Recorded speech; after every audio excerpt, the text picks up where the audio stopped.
presumably you would have thought, you being a left-hander as well, you probably would have felt that even when you came up against a left-hander, because you're playing right-handed. It takes you out of the natural patterns of play, absolutely. I think what does make this such an enticing encounter, this will all be about the left wall.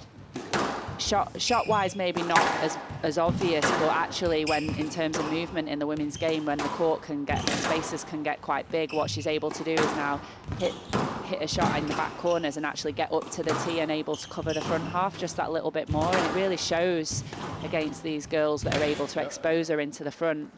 And she did it there exactly on cue, or is susceptible to a few unforced errors. This is very positive from the English player.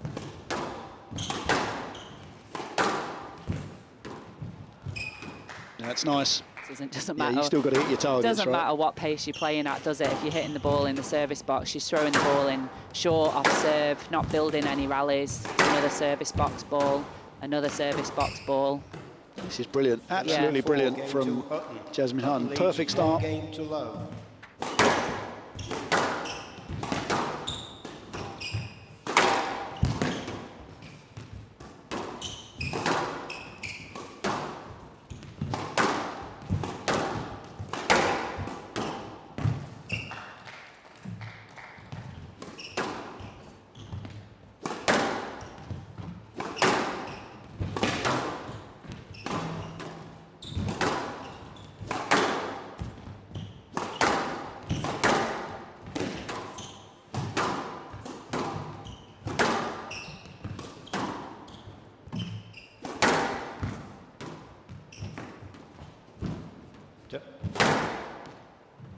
So 4 game balls for Tina Gilis to level up proceedings here.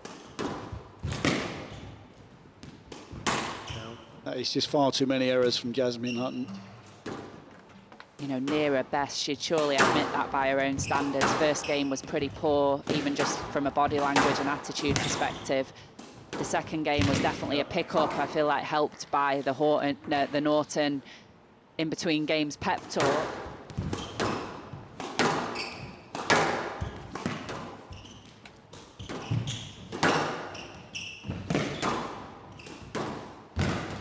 Got it. It's good movement there from Gilis.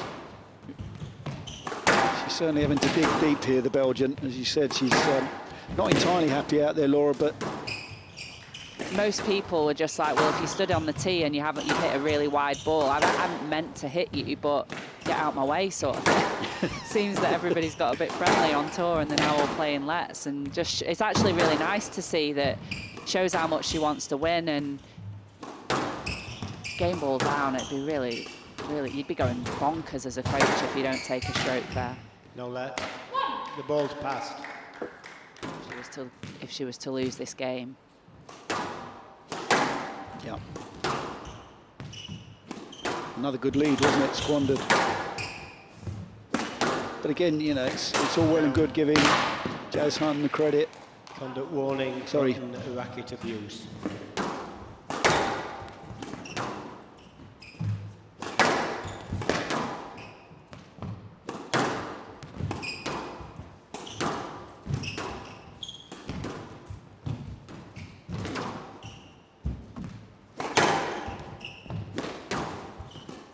Oh, she's done well there. It's great improvisation from Jazz Hutton, setting up for the backhand volley, then just twists the body. Yeah, and I said earlier she'd done a really good job, Hutton, of keeping it off that backhand volley of Gilis, and that's, you know, one of the opportunities she's had up there, and she's tinned it. Maybe lack of practice, lack of, you know, just putting it up there on that shot from Hutton. She's kept her starved of the opportunities.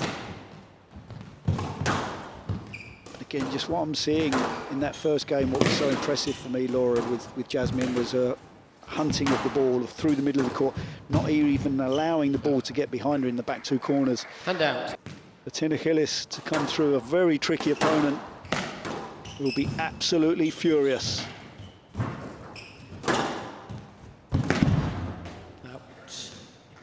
11-5.